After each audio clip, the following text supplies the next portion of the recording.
best raise. And in many cases, the most sustainable raise that you can make is the one that you give yourself through making strategic decisions around what you're unwilling to pay for anymore. Yes.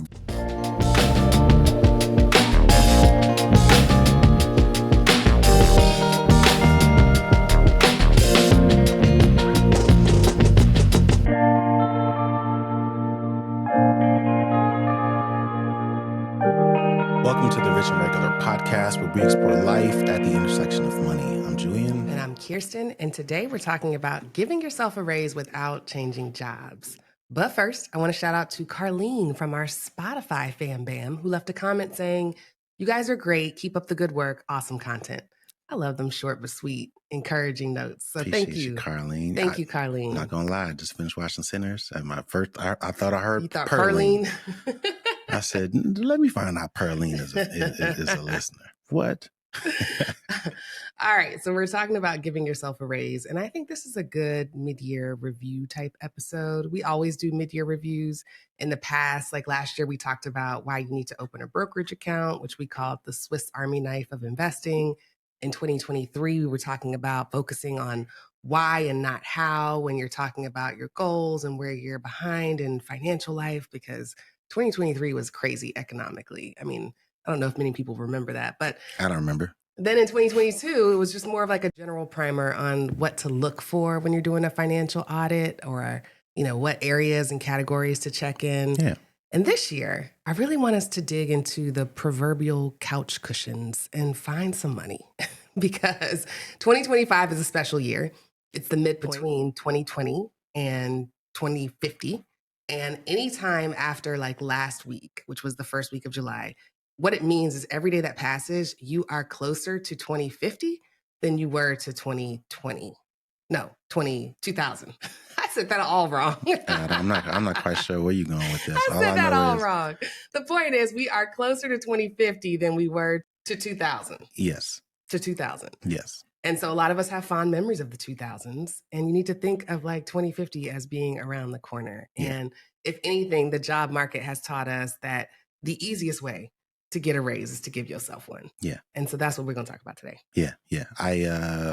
I cannot help but to think that the music that I listened to in my 20s it's hard for me to deny that they're considered oldies at this point. Yeah. I just saw something else. It was like, Back to the Future was released on this day 40 years ago. And I was like, what? 40 years ago. That's crazy. But yes, this is where we are. And I'm embracing it.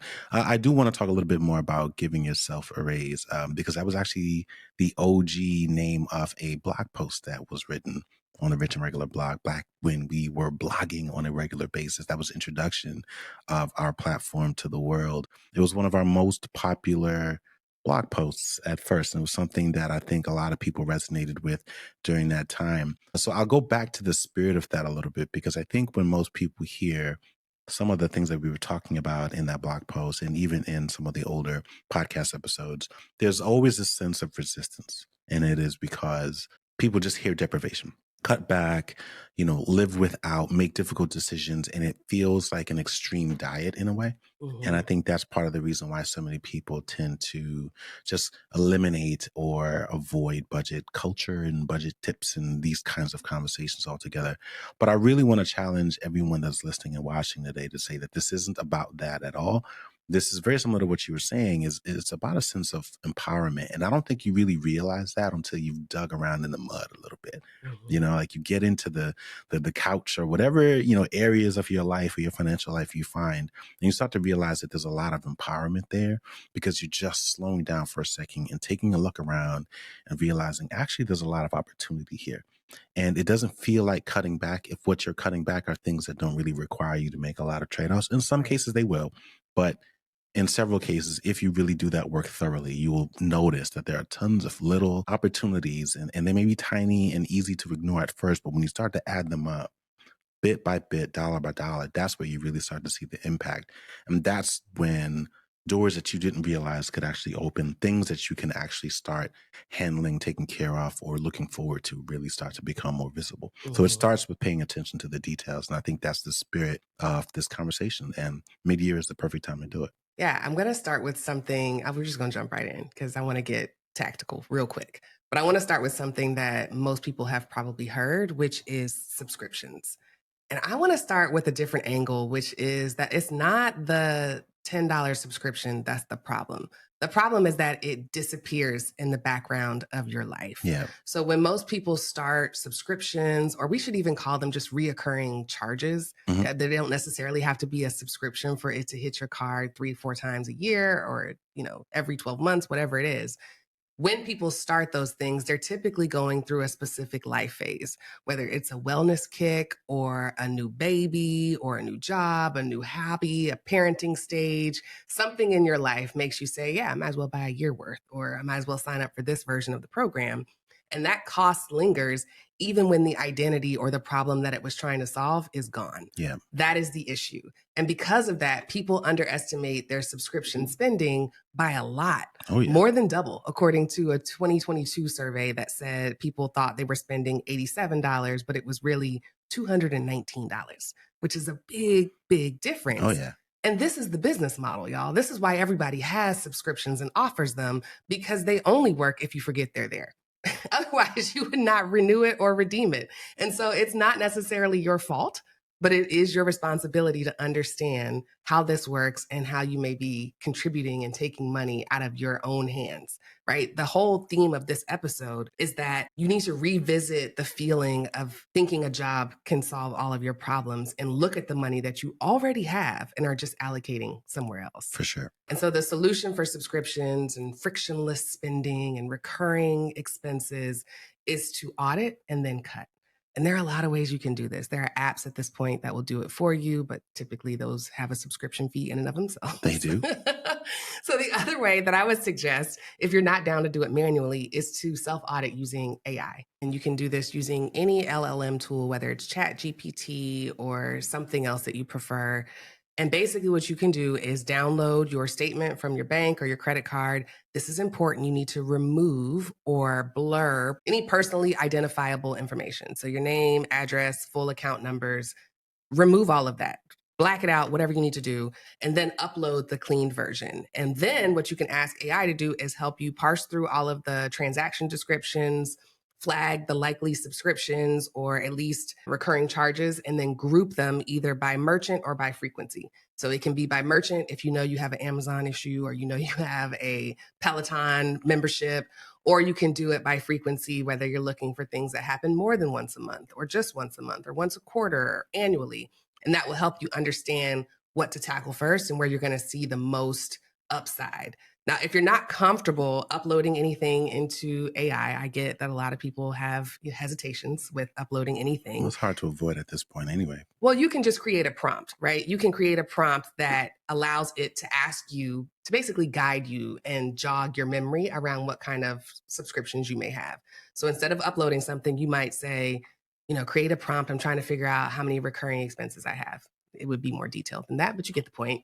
And it would ask you questions like, okay, do you still use your cloud storage? Do they offer a smaller version? Have you been charged by Apple multiple times this month? And basically you're role playing between you and another person, so to speak, so that you have your statements in front of you and it can prompt you and guide you to look for what you need to look for. Yeah, I think the really exciting part about the moment that we're in with respect to trying to monitor subscription services is that these tools are not new. And so whenever you reach this point where the ability to identify charges using artificial intelligence becomes a viable tool, you start to see it being embedded in like your banking apps. Oh, yeah. It becomes like this additional feature, whereas before there was like just one company that did it. Now there are tons of companies that do it. There are also browser plugins that will do it for you. So however you would like to try to identify those kinds of opportunities or savings opportunities, there are tons of ways to do it these days, and it's not nearly as complicated as it used to be. You said something about LLM. What is that? Oh, a large language model. Large language model. I just wanted to make sure because I didn't know what that was, and I'm pretty sure that somebody else said that and was like, "Oh no, is she stumbling over her tongue?" I don't know what LLM is. Oh, large language model. Yeah, it's basically what ChatGPT, Claude, Gemini is what they are. Okay, all right, cool. But see, I just thought it was AI. Nah. So there's another version though of subscription payments that I don't think a lot of people think about in the same way because they're not necessarily tech related. But this is where all of the what I would call payroll and professional services that support people's lives. So this is where the haircuts and the nails and maybe you have a house cleaning service that you use, or car wash. I know my AC guy has been hitting me up and I have not called them back because typically when they come over and they give me some ridiculous quote, I get so mad.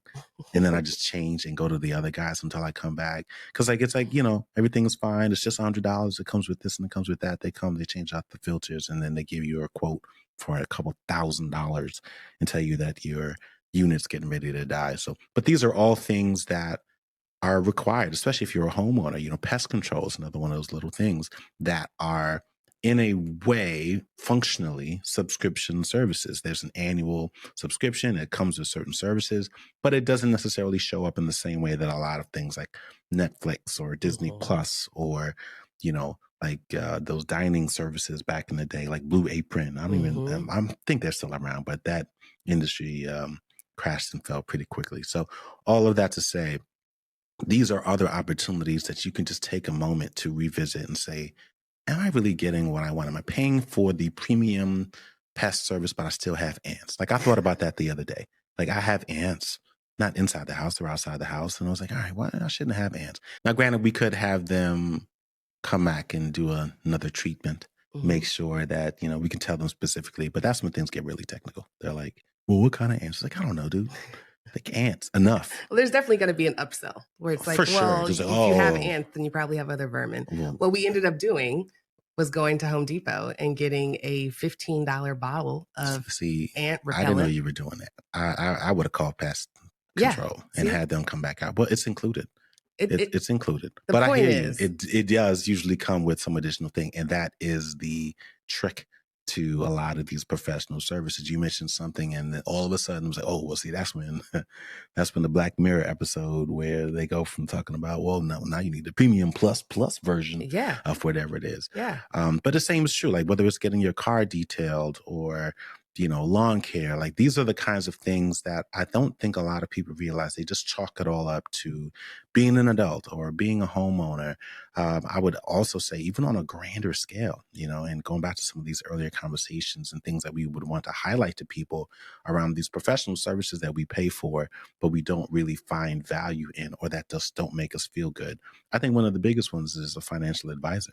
And Mhm. I think one of the biggest tells is if you don't really know how your financial advisor is paid, because I know for sure when we first started out on this journey, that was one of the biggest things that we really wanted to overcome, this idea that there was someone who had control over my financial growth trajectory. They had presumably a significantly higher level of intel than I did. They had ability to predict in a way, or at least gave me the feeling that they had the ability to predict what was going to happen in the future. And as a result, was trying to put me in a position to capitalize on that. And it took me a couple years to really start paying attention and saying, actually, I'm willing to bet that if I just did this on my own, I would be fine, if not more than fine. And I would save way, way, way, way more money than I would if I eliminated any of these smaller subscription services. So all of that to say, whether it's Netflix, whether it's pest control, whether it's, you subscribing to, because I get tempted every now and then, the bougie barbershop where they want you to come in and you get two cuts that's included and all the other things, and you leave with a Pellegrino, and all of these things are nice to have, but they're completely unnecessary. You could just go to a regular barbershop. And I think the same is true for larger professional services that we subscribe to, like financial advisory services. There Mhm. are ways to get those things without having to subscribe to the long term, lifelong model, the never ending feeling of knowing that there's somebody else's hands in your pocket. Yeah, if they're taking a cut but not delivering the value that you need, you're basically paying for a high-end subscription that you're not using. I would argue it is They do incredibly not work for tempted. free. Well, I would argue that fundamentally, when someone is subscribed, that there is a element of human nature involved there that makes them naturally take their eye off the ball because they Yes. already have you on the hook. Whereas If you were not on the hook, I'm much more willing to show value to you. I'm much more willing to offer you something. I'm much more willing to prove to you what I can actually deliver on your behalf. But once I have you on the hook, I I do feel this, and I don't want to, lambast anyone who does this professionally, but I just think that there's an element of human nature there that once I have you on the hook, signed up for the long-term contract, you're already locked in. I'm not necessarily really trying to win you back anymore because I've already won you over. And so as a result, as the customer, the person who is paying for these things, it really is on you to Yeah. be a better manager of whatever it is you are paying for, because you should be able to tell the difference. Or you shouldn't be, rather. You shouldn't be able to tell the difference. Like, you should be the same person that was coming after me for business, delivering, showing, improving, versus once you got me on the hook, now all of a sudden you kind of like pull a Homer Simpson and fade into the green. I think the other benefit of looking at payroll in whatever form that it comes in is that when you can do your own deep clean or trim your own lawn or maybe try your own edge up, whatever it is for haircuts, I knew you was gonna say that, like but not that's not gonna happen. only not only do you get that $100 back or however much it costs, you give yourself a reminder that you still have the skills. And that's like a double ROI. You get the money back, but you also get the confidence that should it hit the fan, then you'll be okay. Like you'll be okay waiting an extra week or two. You'll be okay if they don't come this month. For You'll sure. be okay finding your own solution in the Home Depot aisles. Like there's something to that comfort level, which is like a practice scenario of harder times that helps you out. And then again, like you can redirect that money that you save into paying down debt, investing, saving, all of these other aspects of your goals, which I think is also really empowering. Yeah. All right, so I'm going to go from there to debt because debt is another category where people rarely think about revisiting it. And I'm not talking about the balance. We obsess over the balance, but we do not think enough about the terms. Yeah. Like if I were to poll our audience and ask, when was the last time you looked at how much interest you're actually paying or how often you're paying it or anything related to the actual debt that you have. A lot of us just set the auto pay up and move on. But what you agreed to 3 years ago when your credit score was lower or when interest rates were different might not be the best option today. Oh yeah. And here's the thing, the payment amount for your debt is only part of the story. You got to look at how much it's costing you to borrow that money because if you're paying 20% or more in interest, sometimes that's just a monthly penalty for not revisiting the credit that's available to you. And we did a whole episode on this, episode 177, where we talked about choosing a debt payoff strategy and why it matters how you approach it, because these terms are everything. I know we all get those letters in the mail or those emails about special offers, and a lot of us just default to throwing it away. But if you're in a crunch and you need to find some money, it's worth opening up a couple of those envelopes and seeing who's offering you a balance transfer For sure. or who's offering you a personal loan at a significantly lower rate than what you're paying on your high interest debt. Those are all options to you, and they're actually rewards for being a good steward of credit. Yeah. Now, I'm not saying don't pay down your debt. Y'all know that's not my message. What I'm saying is the way to give yourself a raise is to look at those terms and figure out if there's a way to pay less interest on the debt that you have. Yeah, it's interesting because shame, without question, I think reveals itself as one of the reasons why people are just unwilling to even look at it. Yeah. Like, to your point, they hear that number or they know that that number is that outstanding balance. That's what they obsess over. They don't really pay attention to the underlying numbers, the interest rate, any of the other fees that are shaping the trajectory of that actual balance or your ability to pay it back within a reasonable amount of time. And what you find, and I'm telling you right now, they just take a deep breath if you're listening and you're thinking, wow, I wonder if that's me. You will actually be surprised these days, certainly relative to how it used to be. It's actually really, really easy Oh, yeah. to renegotiate. Like, to your point, it's really just a matter of just opening up all of the or one of the pieces of junk mail that you've been Or sent, logging or in. logging in and clicking a button. And Yeah. it happens instantly. Like, Yes, they're it does. very much willing to renegotiate and just put you in a different pool. And it's, I mean, I liken it to almost like a cable package in a way. You just log into your account and you realize, oh, wait, what? So you mean to tell me that I'm still paying $59.99? I'm just making it up because I'm sure it's higher these days. But $59.99 for these channels or this package. But the new thing actually allows me to get that plus something else for $50.99. Maybe not some crazy amount of money, but when that's a percentage point or half a percentage point, that can ultimately save you thousands of dollars in the long run. And so renegotiating back in the day used to mean that you had to pick up the phone Oh, yeah. Submit pay and you stubs, had to have credit all your reports. ducks in a row. You were like putting on this like armor before you picked up that phone to call that company and said, hey, I need to talk to customer service, or I need to renegotiate. You needed to have like everything in order, and you needed to have time on your hands because they would Mm-hmm. stretch you out and be like, Mm-hmm. look, you're going to be here for about 5 minutes. And then when that person gets on a phone call, it's like, all right, get ready to battle. And you're negotiating a little bit, but it's never, I've done it a couple of times back in the day.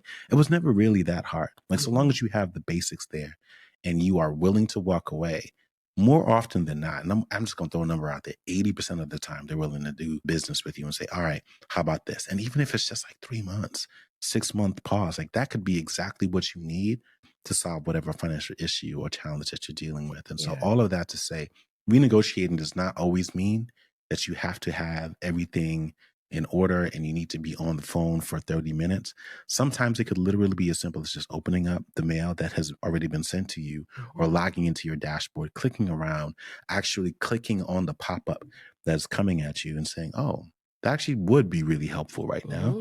And then all of a sudden you have different terms. Make sure you're obviously reading those actual terms and Right. conditions so that you're not finding yourself in a worse situation. And generally speaking, that's going to be what the penalty will be if you aren't paying it back within some certain amount of time. Yeah. But it really is just that simple these days. And so kudos, I can't believe I'm saying this, but kudos to the financial services industry, or at least the marketing department, for making and streamlining that process a little bit, because it used to be a lot more labor intensive. Yeah, I think this is one of the benefits of AI and big data Oh, for is that sure. they can identify who it's worth giving that risk to, so to speak, Correct. that extra bridge to renegotiate, to move things on a regular basis because you've consistently been paying off your debt along the way. Yep. You don't always have to renegotiate or refinance or move things around. Sometimes it's just going from a monthly payment to a biweekly payment Hmm. or changing the date that the payment is due. Things like that, which streamline your cash flow, can also be really, really helpful. Hmm. And for those of you that are scared of looking at your debt, and I know a lot of people are right there because of just unemployment and inflation and all the things, a lot of people are carrying a lot more debt than they're comfortable with. I'm telling you, when you actually run the math, it is usually not as bad or as permanent as it feels right now. And so if you don't want to do the whole thing, just focus on one or two cards, just focus on one or two areas, and then figure out a solution around that. So that one's that. I love it. All right. The last area where people leave money on the table is at work.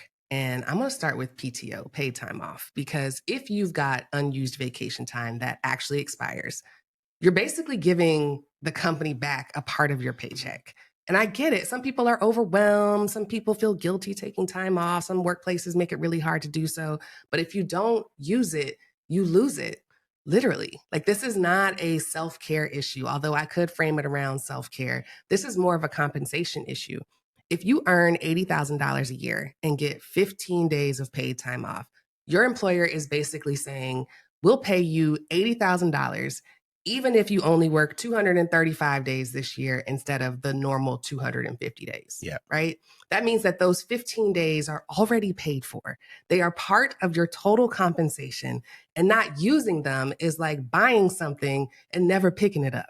Like, we have to get our heads around PTO and why it's important to use them. Even if your PTO rolls over, because I know some companies allow that, and there's typically like a max and there's a cap, and there's some things that roll over and then expire, whatever it is, you're still delaying your benefit. Mhm. It's still like giving your employer an interest free loan on part of your compensation. Like, the point of PTO, other than like you're saving it because you're taking a really long vacation and you need all of it, the point of PTO is to give you the rest. It is baked in.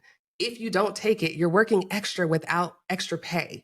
You were supposed to only work 235 days and get paid for 250. If you work all 250 days, that means you work those extra 15 days, even though it was budgeted to not have you there. Yeah, Does that make sense? it does. I've been trying to think of ways to explain this to people because it feels like people think PTO is like extra money. Yeah, they're showing up on days where they don't need to show up. And for a lot of people, it's not even leading to anything advantageous. But I would actually challenge people to think about it a little differently. And I'm going to pull from our book a little bit with respect to the 15-year career, because I also know that there are a lot of people who are unwilling to use their PTO because they don't have the money to actually take the kind of vacation that they want, right? And we can talk about that all day. Like, you don't have to take a luxury vacation. You don't always have to fly somewhere. There are other ways to take those vacations. But I would argue that for a lot of people, that time should also be recategorized as development time as well. Yes. So let's say you can't think of a place or places where you would want to be for 2 weeks, but 1 week is generally good for you. That's fine. That other week is where that development comes in. So when you say things like you don't really have the time to work on your side hustle or to kind of build that back end infrastructure, Or to clean the clutter in your home. correct, like to set yourself up for the next phase of your entrepreneurial career or even just your corporate life or your personal life because you maybe are wanting to have children, whatever it is, that's what that last little bit can be used for. I remember years ago, and this had to be like the late 2010s, my god sister, and I'm not gonna name her, but I love her to death. I remember telling her I'm taking a mental health day, and she looked at me like I was crazy. Like, I think she thought that I was just like I was being soft and I was being ridiculous, and I was like really taken back by that because I only said it because I really thought that she would actually really, like, knowing what I know about her, I thought that she would be someone who could actually buy into that and totally get it and celebrate it. And then I realized, oh, she's really, really deep into it, right? And so all of that to say, you know who I'm talking about. Now it's like really not surprising that people like her have when they fall off the cliff, it's like I'm all the way off the cliff. Like, I have completely logged out of this life as I knew it, and now I'm completely Now burned she out. gets it. Now she gets it. Yeah. Now she fully gets it. And she's like, oh my gosh, I can't believe. And I was like, yeah, I know. That's what I was trying to tell you. Like, it is too much and it's designed to be that way. Yeah. But whether it's for mental health, whether it is because you want to use that time to kind of kickstart your physical health journey, whether it is time that you want to go visit family, or specifically if it's a conference that you really wanted to attend and you're getting paid to go, that's another way of thinking about it. Like, I'm getting paid on my day off. My bi-weekly paycheck is not going to change, but I get to go to this conference because the company gives me this amount of time off. Like, you have the ability to do that. And so think about it that way. It's not always going to be taking trips to the Caribbean or cruises or headed down to wherever it is that you want to go. Like, that is time that you can be using to climb out of, to build that exit ramp out of this entire one lane of your career and start building a pathway towards whatever's coming next for you. And it's the same with other benefits. We're not just talking about PTO. It's also open enrollment or those benefits that come with open enrollment. A lot of people will just re-enroll in whatever they picked last year without giving it any thought. But now, especially now, y'all, things change so much, not just in the insurance plans itself, but in your actual health needs. They may have shifted. Your income may have gone up. You may qualify for a better HSA or an FSA, or you might be paying for insurance coverage that you no longer need or use. All of those things are worth considering. Taking 30 minutes or an hour during open enrollment can save you hundreds of dollars over the next year. I cannot stress it enough. But that is a raise. And that's what that mid-year check-in is for, right? And we've been more prescriptive in terms of what people could do. You can go back, and I'm sure we'll link to it in the notes, some of the episodes that you mentioned before. But that's really what that time is. It's like, I get it. The language is really complicated, but if you take the time to do it in the middle of the year or whenever that is, like, you might be a little early, but if that's when you have the time to do it, it's better to have taken that time to think through it, to try to make sense, to understand what the differences are between an HSA and an FSA versus just saying, I'm just going to keep the same thing I like. I'm just throwing that out there, Kaiser, or I like Blue Cross Blue Shield, and just continuing to roll with it without really doing the work to figure out if this is actually what you need or if this is what you are likely going to need in the future, and doing the work now to set yourself up for the future. Like, so many of us are just stuck in that autopilot and just keep it going. And it's like a subscription, if you will. Yes. It's another version of a subscription. And we take our eyes off the details and we end up paying the price for it because we didn't actually take the time to read the fine print or just try to think a little bit more clearly about what we might need 6 months from now, a year from now. and make subtle adjustments along the way. So really, I think that's what this mid-year, or this idea for mid-year check-in, and this idea of giving yourself a raise is all about. I want to talk a little bit more about this because this is by far the single most expensive subscription we have. Oh, for sure. Healthcare is Healthcare. 100% a subscription. Yeah, it's worth doing the homework. It's worth doing the For homework. sure. And I want to recommend using AI again, a large language model or some other form of AI that you prefer.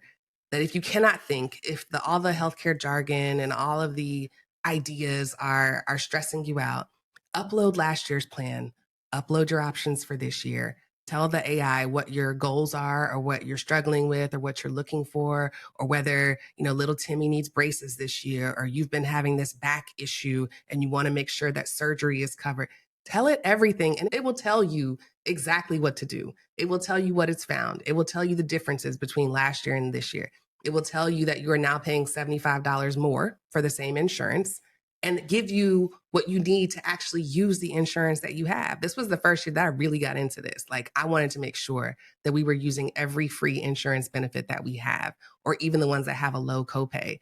And so, yeah, I was diligent about getting my mammogram, about getting my physical, about you paid getting for it. my eyes checked, my teeth cleaned, all that, because you paid for it. Mhm. You paid for it. And that is a raise. It is a raise that you may not see until the future, where you're avoiding, an expensive root canal or avoiding a surgery when you could have gone and seen it when it was just like an ache or a pain.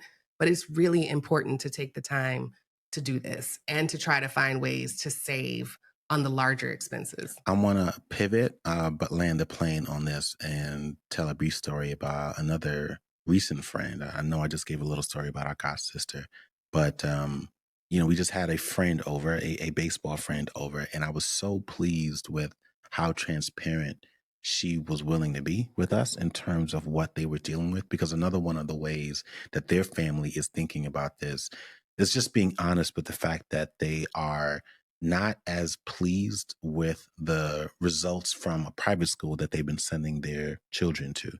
And that's such one of those big things that people are, generally speaking, unwilling to change, right? Yeah, another subscription. But it is a subscription, right? So if you're that person and you're thinking about it, I just find whatever that process is for you. It's going to look different for everyone. But for them, it felt more like just a reality check and a gut check, and say, hey, yes, do we like the school? But no, we don't like the payment. Like, it's super crazy expensive to send our children there.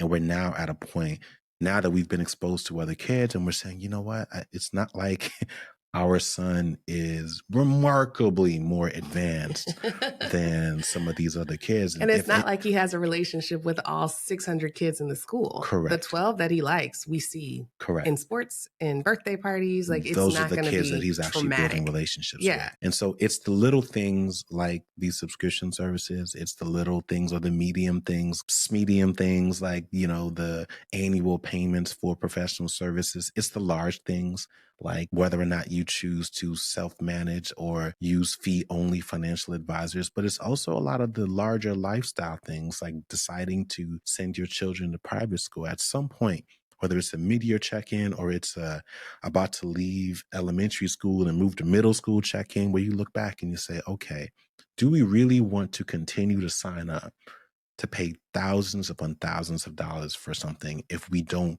fully believe that there is intense or great value, tremendous value coming to our family or to our children for those things?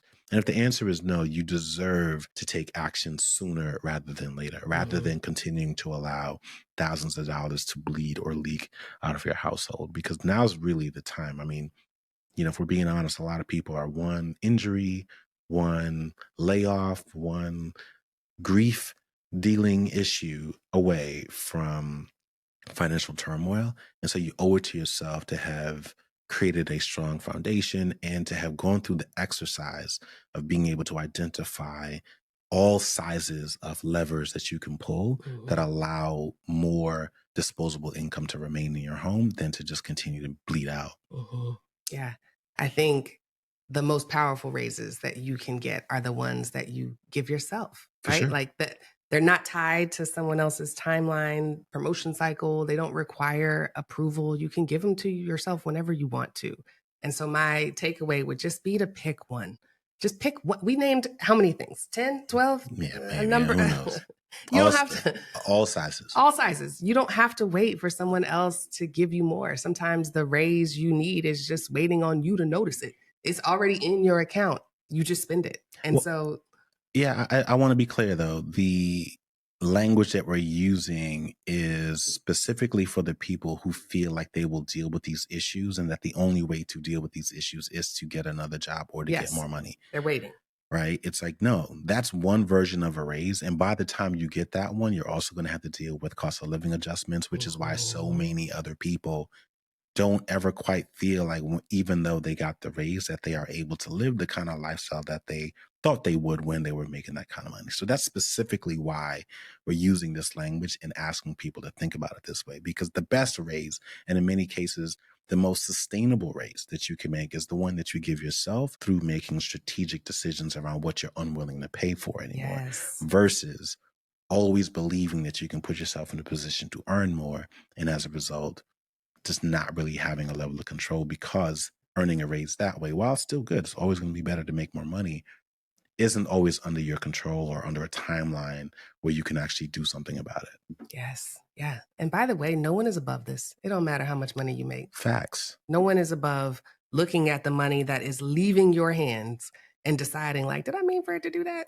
It's a really important big thing, part. though. It's a big thing. People feel like they make, certain hundreds, thousands of dollars People they don't need to pay attention to details. Yes. And this is exactly why you see these articles about people in households who make hundreds of thousands of dollars that are still living paycheck to paycheck, because they've just subscribed to everything. They want access and the ability to go to all of the things, even though they don't eat it, use it, go there. Yeah. And it's just thousands of dollars bleeding out of their home every single month. Yeah, that whole, like, you're too big to think about $10 problems. You need to focus on $10,000 problems. Baby, that was a 0% interest rate phenomena. Okay. We're back to focusing on the $10 problems, because now you've got hundreds of them. And now it is a $10,000 problem. Correct. And so we are back to that. And we have 220 episodes where you can figure out exactly how to do that. But there's money out there. It came into your hand. You earned it. You worked for it and you spent it. And so this is about reclaiming what's yours. I love it. I love it too. Yes. All right, y'all. Well, thank you for listening to another episode of the Rich and Regular podcast. If you like what you heard, if this is what you needed today, then let us know by leaving a 5-star rating and review, or drop a comment below to keep the conversation going. I cannot wait to hear how you have paid yourself from your own money. Yeah, seriously, tag us, share the note, share the win. We'd love to celebrate with you, give you a shout out on the podcast. Yes, we will see y'all next week. If you like videos like this and want to see more, make sure you click subscribe and turn on notifications.